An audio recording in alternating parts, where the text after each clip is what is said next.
सब कुशल है। तो बोले आपका आना कैसे हुआ?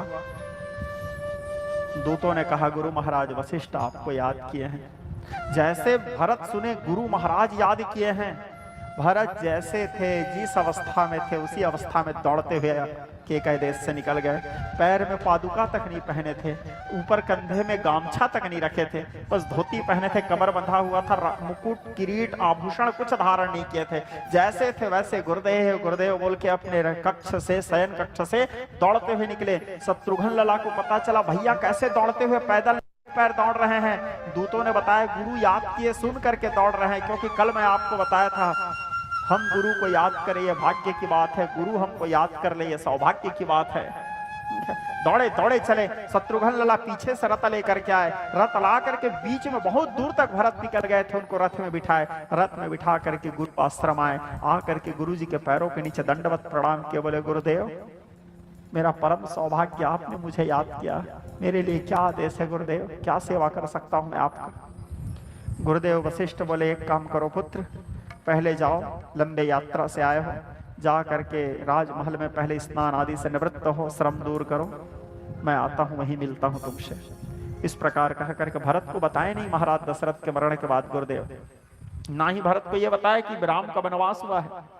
भरत लाल को राजमहल भेजे, भरत लाल जी राजमहल की ओर आए। राजमहल की ओर आने के उपरांत देखे रास्ते में सब लोग अयोध्या में अपने अपने द्वार में बैठे हैं, सब लोग पूरे नगरवासी अपने घर के बाहर बैठे हैं, सबका मुख उतरा हुआ है।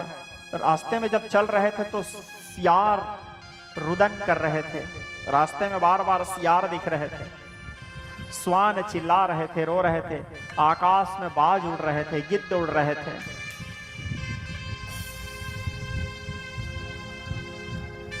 अनेक प्रकार के अमंगल हो रहे थे। भरत लाल शत्रुघ्न से कहते हैं भैया शत्रुघ्न न जाने क्यों अनेक प्रकार के अमंगल हो रहे हैं, अपशगुन हो रहे हैं, मन घबरा रहा है भाई। देखो ना सब लोग अपने अपने द्वार के आगे में बैठ करके ऐसे देख रहे हैं मुझे मानो मैं कोई बहुत बड़ा अपराधी हूं। सब लोग भरत को घूर रहे थे, क्योंकि सबके मन में यही लग रहा था कि भरत के कारण ही राम वनवास गए हैं, इस सब चीज में भरत का हाथ है। जानबूझकर भरत ननिहाल चले गए थे अपने मामा गांव, अपने माँ को सिखा के, इसीलिए भरत के कहने पर उसके माँ महाराज दशरथ से 2 वचन मांगे हैं। सबके मन में यही पाप चल रहा था, जबकि ये सबको तो भरत जानते भी नहीं है। भरत सरिस को राम सने ही, भरत लाल के चरित्र तो अत्यंत पवित्र है श्रोता समाज। भरत जैसा भाई कदाचित इस पृथ्वी में दोबारा जन्म न ले। लेकिन लोगों का क्या, वो तो बोलेंगे ही, लोगों का काम है कहना, वो तो बोलेंगे, कलंक लगाना वो लगाएंगे ही, भरत को नहीं छोड़े यहाँ। भरत लाल आए, सबसे पहले माता अपने माँ केकई के कक्ष गए, जा करके माता केकई को प्रणाम किया। बोले माता केकई से बोले माँ आज पूरा अयोध्या सूना सूना लग रहा है माँ, पूरा अयोध्या वीरान लग रहा है माँ। पूरे अयोध्या के सब नर नारी अपने अपने द्वार में बैठ के मुझे घूर रहे थे, क्या यहाँ अयोध्या में कुछ हुआ है माँ, कुछ अपशगुन हुआ है? माता केकई कहती है हाँ बेटा मैं सब काम संभाल ली बेटा। बोले क्या काम संभाल लिए माँ, मैं कुछ समझ नहीं रहा हूँ। बोले राम का राज्याभिषेक होने वाला था बेटा। भरत लाल खुश हो गए, बोले कब माँ? बोले पहले बात तो सुनो बेटा, पूर्व में तुम्हारे पिता मेरे को 2 वचन दिए थे, उन दोनों वचन को मैं मांगी, मैंने कहा राम नहीं भरत राजा बनेंगे। तुम्हारे पिताजी ने वचन दे दिया भरत राजा बनेंगे। भरत लाल कहने लगे तुमने क्या कर दिया माँ? सेवक आसन में कैसे बैठ सकता है माँ? मैं चाकर हूं, मैं दास हूं माँ, वो आसन भैया का है, मेरे प्रभु बैठेंगे वहां, मेरा काम तो सेवा करना है माँ। तुमने सेवक को राज सिंहासन मांग लिया माँ, तो भैया कहाँ है माँ? कौशल्या माँ कहाँ है? पिताजी कहाँ है? उनको दुख तो नहीं हुआ माँ? या आपने अनुचित किया? मैं जाकर के पिताजी से कहता हूं कि माँ ने जो मांगा है वो गलत है, मैं सदैव सेवक रहना चाहता हूं माँ। सेवक बनने में जो आनंद है स्वामी बनने में नहीं है माँ, वो स्थान मेरे प्रभु का है। बोले पिताजी कहाँ है? भैया कहाँ है? भैया माँ बोले तुम्हारे भैया वनवास चले गए भरत। बोले क्यों मां? क्योंकि मैं दूसरा वरदान ही मंगी थी, तापस वेश विशेष उदासी 14 बरस राम वनवास।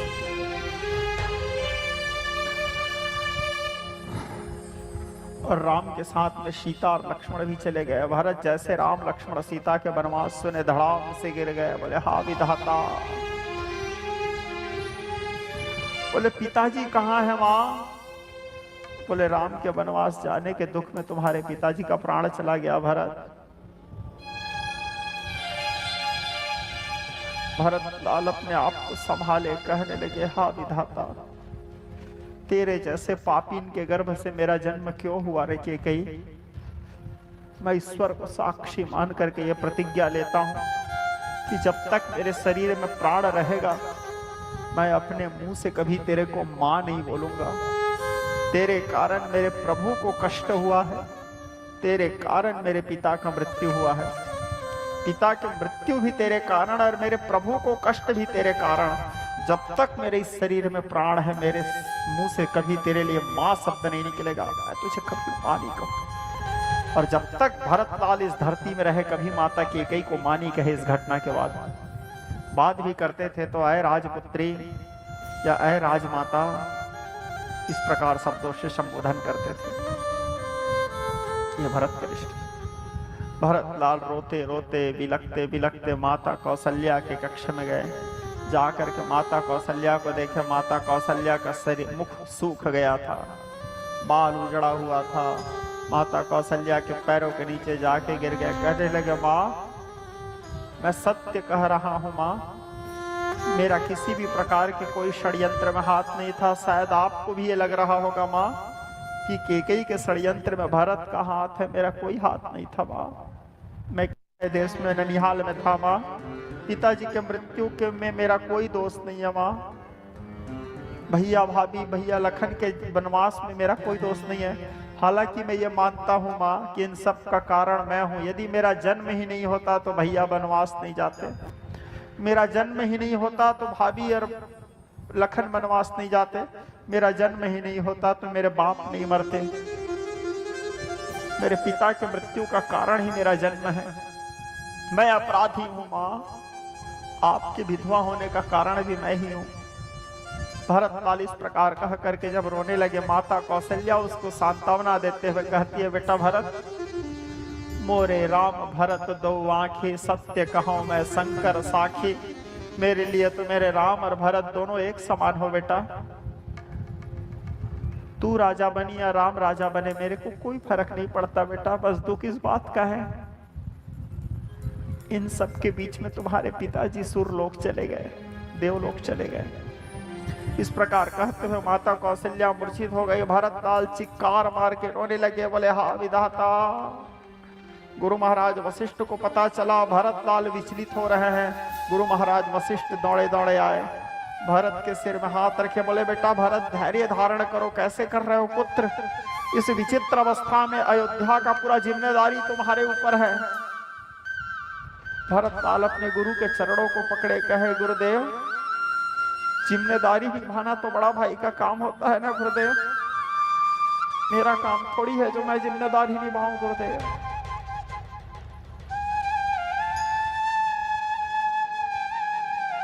बोले तुम्हारे पिता का अग्नि संस्कार करना है पुत्र, पार्थिव शरीर पड़ा है। भरत लाल फिर कहे गुरुदेव अग्नि संस्कार करना तो बड़ा भाई का काम होता है गुरुदेव, मैं थोड़ी बड़ा भाई हूं।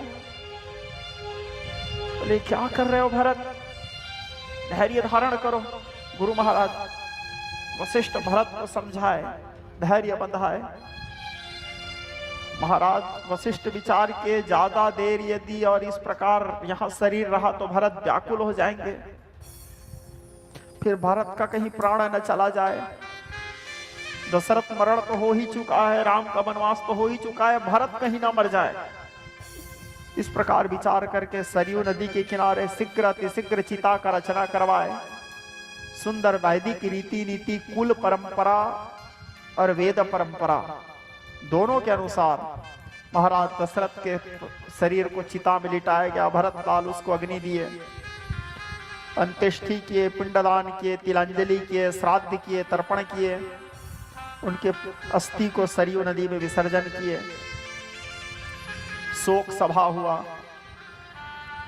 शोक सभा में गुरु महाराज वशिष्ठ सबको समझाए, मृत्युर्जन्मताम वीरम देहे न सहजायते, जन्म है तो मृत्यु है, मृत्यु है तो जन्म है। जो जन्म लिया है एक दिन सबको मरना है। वासांस जरणानि यथा विहाय, जिस प्रकार मनुष्य पुराने वस्त्र को छोड़कर नए वस्त्र धारण करता है, ठीक उसी प्रकार यह आत्मा भी पुराने शरीर को छोड़कर नए शरीर धारण करती है।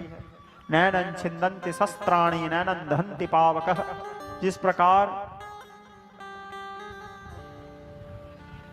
आत्मा अजर है, अमर है, शाश्वत है, ना अग्नि उसको जला सकती है, ना वायु उसको सुखा सकती है। मरना जीना शरीर का धर्म है, आत्मा का नहीं। आत्मा तो अनंत है, आत्मा का विनाश नहीं होता, नाश शरीर का होता है। भरत लाल जी को समझाते हो, बोले बेटा भरत सुनहु भरत भावी प्रबल, अबिलखी कहे हो मुनिनाथ, हानि लाभ जीवन मरण, जस अपजस विधि हार, जस अपजस विधि हार। बेटा भरत, हानि लाभ जीवन मरण ये सब ऊपर वाले के हाथ में, शोक न करो, धैर्य बंधाए। धैर्य बंधाने के बाद फिर राजसभा लगा। राजसभा में सारे भारतवर्ष के जो अन्य राजाएं थे वो सब उपस्थित थे। सारे सेनापति, मंत्री परिषद, महामंत्री, मुख्यमंत्री सब वहां उपस्थित थे, क्योंकि अब भरत के राज्याभिषेक करना है। महाराज दशरथ वचन दिए थे भरत को राज्याभिषेक कराने का। राजसभा में गुरु महाराज वशिष्ठ बैठे थे, बोले जाओ भरत को बुला के लाओ। भरत अपने आप को एक कक्ष में बंद कर दिए थे। जा करके भरत लाल जी को आवाज दिए, भरत भैया चलिए, राजसभा में आपको बुलाया जा रहा है। भरत लाल दरवाजा भी नहीं खोले, वो तो अपने आप को अपने कैसे संभाल रहे हैं केवल भरत जाने। भरत लाल के लिए राम जैसा भाई बन चला गया, सीता मैया बन चले गई, उसके छोटे भाई बन चला गया,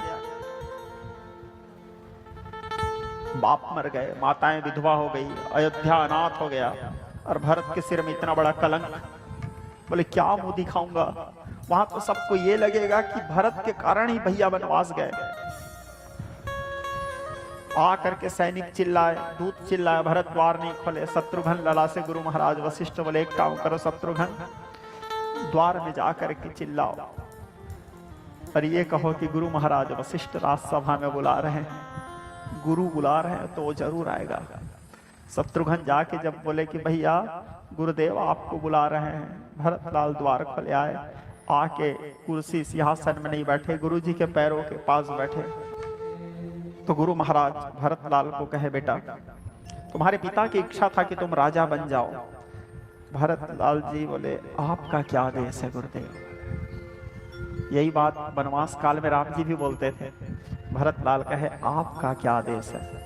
बोले तुम्हारे पिताजी बोले पुत्र तुम्हारे माँ को वचन दिए हैं तुमको राजा बनाने के लिए, तो तुम राजा बन जाओ। आपका क्या आदेश है गुरुदेव। क्योंकि गुरु महाराज वशिष्ठ जानते थे यदि मैंने कहा राजा बन जाओ तो भरत राजा बनेगा, लेकिन गुरु महाराज वशिष्ठ ये भी जानते थे मेरे आदेश मानने के लिए भरत राजा तो बन जाएगा, राज सिंहासन में बैठ जाएगा, लेकिन राम के प्रति इसका समर्पण इतना है कि वो सिंहासन में मेरे आदेश पालन करके बैठ तो जाएगा, लेकिन बैठते ही तुरंत अपने का भी त्याग कर देगा ये। तो गुरु महाराज नहीं बोले कि राजा बन जाओ, गुरु महाराज बोले तुम्हारे पिता का वचन था कि तुमको राजा बनाना है तो राजा बन जाओ बेटा। आपका क्या आदेश है गुरुदेव।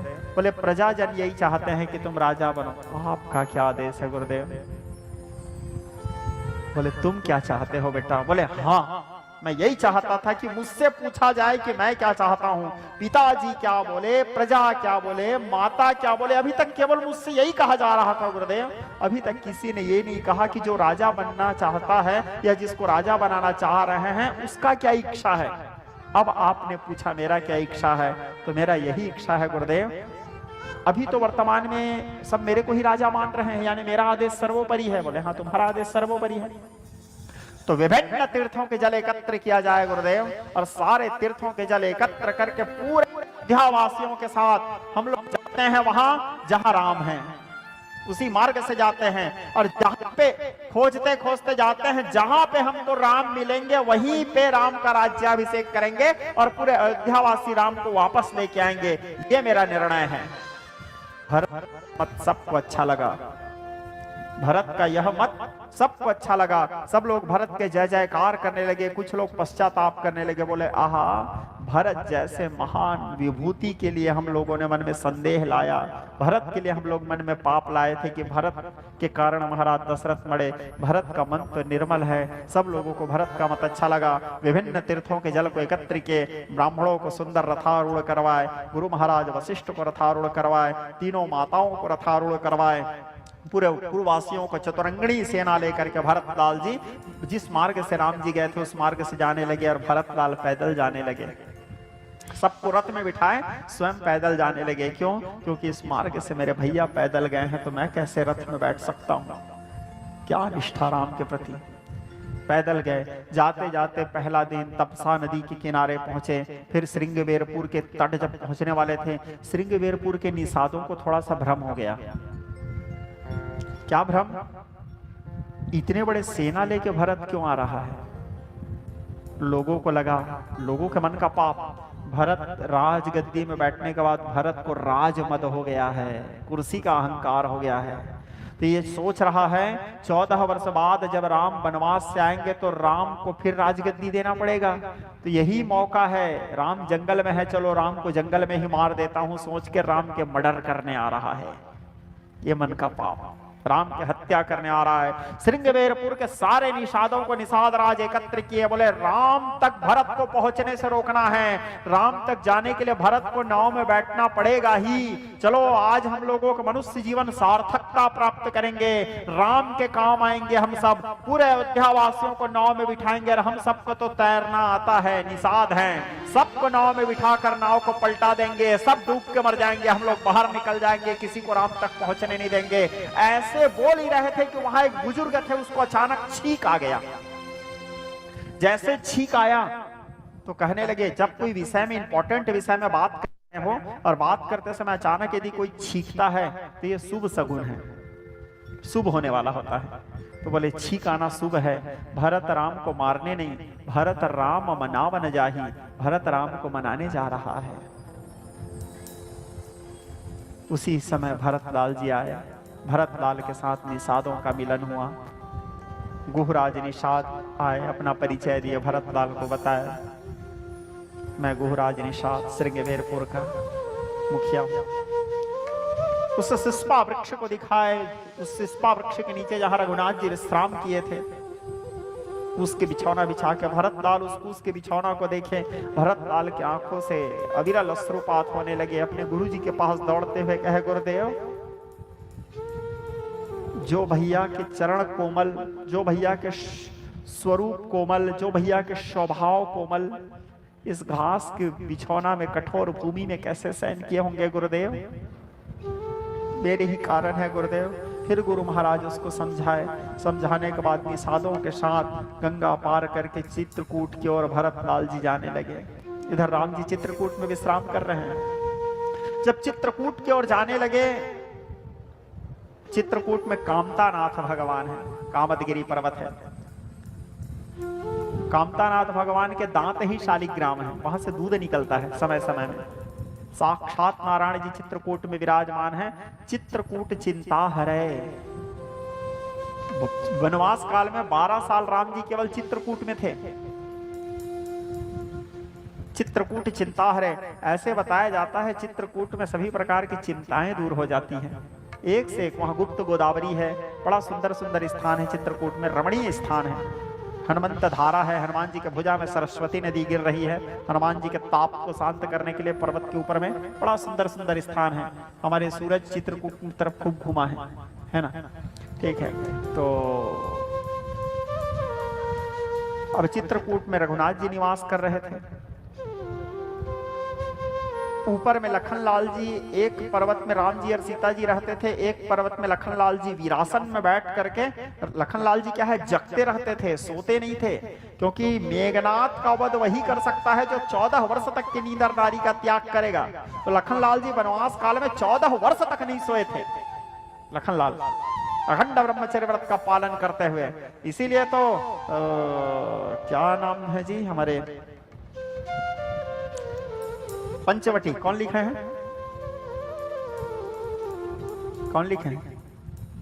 सुमित्रानंद जी है ना, सुमित्रानंद जी है ना। पंचवटी पढ़े हो आप लोग? पंचवटी जब वर्णन आता है, कौन लिखे हैं? हाँ, तो पंचवटी में जब वर्णन आता है तो जाग रहा वो कौन धनुर्धर जबकि भुवन भर सोता है। शूर्पणखा देखी पंचवटी सो गई गवारा, थोड़े देर बाद आएगा कथा, ठीक है। वीर रस्य ओतप्रोत चारु चंद्र की चंचल किरणें खेल रही थी जल थल में, स्वच्छ चांदनी बिछी हुई अवनी और अंबर तल में धस गए धरा पर समय सार। जाग रहा वो कौन धनुर्धर जबकि भुवन भर सोता है। पूरा दुनिया सो रहा है, ये कौन है जो जाग रहा है? क्योंकि भगवान कृष्ण अर्जुन को उपदेश करते हुए कहा था, जब सारा संसार सोता है तब मेरा भक्त जगता है, और जब सारा संसार जगता है तब मेरा भक्त सोता है। भगवान ने कहा है गीता में अर्जुन से। तो लखनलाल दूर से देखे, लखनलाल जी विचार किए, अयोध्या का सूर्यवंश का ध्वज दिख रहा है, सेना दिख रहे हैं। तो लखनलाल के मन में भी भ्रम हुआ कि ये भरत भैया को मारने आ रहा है यहाँ। भरतलाल तो वीर रस से शुरू से क्रोधी थे, शेषावतार है। क्रोध के मारे पैर पटकते हुए राम जी के पास आए, कहने लगे भैया भरत अपना असली रंग दिखा दिया भैया, राजमद हो गया भैया भरत को, कुर्सी में बैठते ही वो आपको मारने के लिए सेना लेके आ रहा है। लेकिन शायद भरत इस बात को भूल गया भैया कि आपके साथ लखनलाल है। आज यदि भरत की रक्षा करने के लिए 100 शंकर भी उसके सामने खड़े हो जाएंगे तो आज मैं भरत को उचित दंड दूंगा।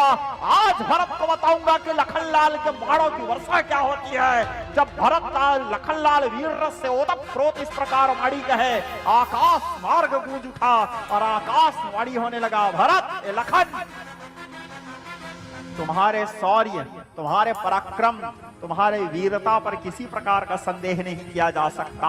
आकाशवाणी ने कहा, लेकिन भरत राम मनावा नहीं, भरत राम को मारने नहीं, भरत राम को मनाने आ रहा है।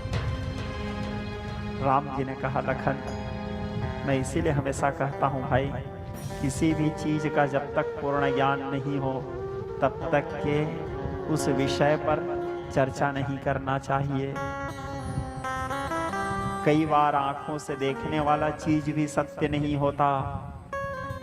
हम जो आंख में देखते हैं वो भी कोई जरूरी नहीं कि सत्य हो। जैसे कि आप मरीचिका, ठीक है, जैसे कि मरीचिका, अभी गर्मी का महीना है, आप लोग देखना गर्मी के महीना में जब हम हाईवे में चलते रहते हैं तो दूर से ऐसे लगता है हाईवे में कि पानी भरा पड़ा हुआ है, रोड में ऐसा दिखता है।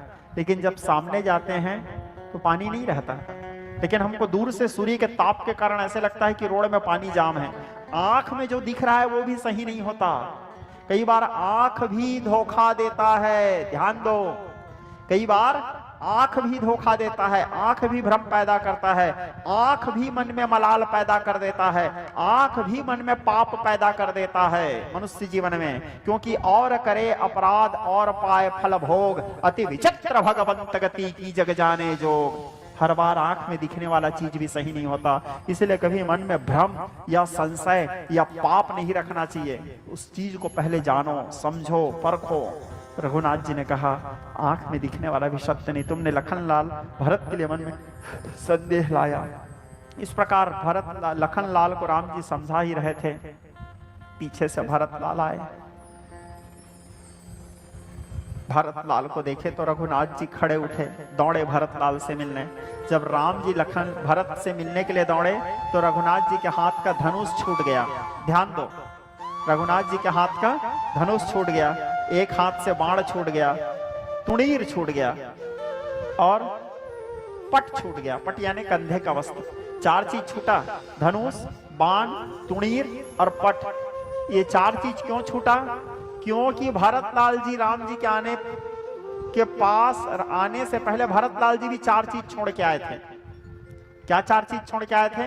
गंगा जी के पूजा करके गंगा जी से भरतलाल कहे थे, अर्थन धर्मन काम रुचे गति न चाहो निर्वाण, जन्म जन्म रति राम पद यह वरदान नया, यह वरदान नया। तो ये 4 चीज भरतलाल छोड़े थे, इसलिए राम जी भी 4 चीज छोड़ करके दौड़े। भरतलाल को अपने आगोश में ले लिए, गले से लगाए। भरतलाल जी रघुनाथ जी के चरणार बिंद मकरंद की वंदना किए, लखनलाल भरत को प्रणाम किए, शत्रुघ्न आए राम जी को, मां जानकी को प्रणाम किए। पूरे अयोध्या वासियों के साथ राम जी का मिलन हुआ। सब लोग वहां बैठे, सब कंदमूल फल खाए। कंदमूल फल खाने के बाद वहां रात्रि विश्राम किए, भगवत चर्चा किए, सत्संग किए, हरिनाम संकीर्तन किए। उसके बाद उधर महाराज जनक को भी भ्रम हो गया, ये भरत को राजमत तो नहीं हो गया, भरत कहीं राम को मारने तो नहीं जा रहा है। तो महाराज जनक भी पूरे सेना लेके आए थे, लेकिन राम और भरत के मिलन देख करके महाराज जनक भी गदगद हो गए, बोले आहा ये है भ्रातृत्व प्रेम। तो अब वहां महाराज जनक, गुरु महाराज वशिष्ठ, राम जी, भरतलाल सब बैठे थे। सुबह हुआ, सब स्नान आदि से निवृत्त हुए, कामतानाथ के दर्शन किए, कामदगिरी के परिक्रमा किए, गुप्त गोदावरी में स्नान किए। स्नान आदि से निवृत्त होने के बाद सभा लगा। सभा लगने के बाद राम जी ने हाथ जोड़ करके कहा, गुरुदेव आप सबका कैसे आना हुआ गुरुदेव? तब फिर गुरु महाराज वशिष्ठ ने कहा, राम भरत चाहता है कि तुम्हारा राज्याभिषेक करें और तुम वापस अयोध्या लौट चलो। राम जी कहने लगे, ये तो संभव नहीं है गुरुदेव, क्योंकि रघुकुल रीत सदा चली आई, प्राण जाए पर वचन न जाए। एक बार जो वचन दे दिए तो दे दिए, ये सूर्यवंश का इतिहास कहता है गुरुदेव। अब मैं वापस जाऊंगा तो संसार ये कहेंगे इधर पिता ने नेत्र बंद किया और सूर्यवंश का वचन टूट गया। मरे हुए पिता के ऊपर आंच आने नहीं देंगे पिता। भरत को समझाए, भरत को जब समझाए, भरत बोले लेकिन भैया उस आसन में मैं नहीं बैठ पाऊंगा। तो राम जी बोले, यदि उस आसन में तुम नहीं बैठोगे तो 14 वर्ष तक के अयोध्या का वो आसन खाली रहेगा भरत। अयोध्या में यदि किसी ने आक्रमण कर दिया तो अयोध्या का सुरक्षा करना भी तो हमारा जिम्मेदारी है। भरत कहते हैं, अयोध्या के सुरक्षा का चिंता आप मत करो भैया, बिना उस आसन में बैठे भी मैं सुरक्षा कर सकता हूं। बोले आपको अयोध्या के सुरक्षा का चिंता है तो मैं भरतलाल आपको वचन देता हूं भैया, ठीक है आप 14 वर्ष बाद आना, आपके आने के इंतजार करूंगा। और मैं आपको वचन देता हूं कि जैसे आप अयोध्या को छोड़ के गए हो वैसे ही आपको मिलेगा, अयोध्या में आंच नहीं आएगा। क्या आपको भरत के बाणों पे भरोसा नहीं है भैया? अयोध्या का संपूर्ण सुरक्षा का जिम्मेदारी मैं लेता हूं, एक कृपा करो अपने चरण पादुका दे दो। वो आसन रिक्त नहीं रहेगा, आसन में आपके चरण पादुका को रखूंगा भैया। तब फिर भगवान, प्रभु करी कृपा पावरी दिन्हे, सादर भरत शीस धरे। कृपा करके चरण पादुका प्रदान किए। चरण पादुका को भरतलाल सिर में धारण करके वापस अयोध्या आए, आसन में रखे, पादुका का अभिषेक किए और अयोध्या से 14 किलोमीटर दूर में 14 हाथ जमीन को गड्ढा खोद के पर्णकुटी बना के वही निवास करने लगे। तुलसीदास जी लिखते हैं, नंदी ग्राम करी परण कोटेरा।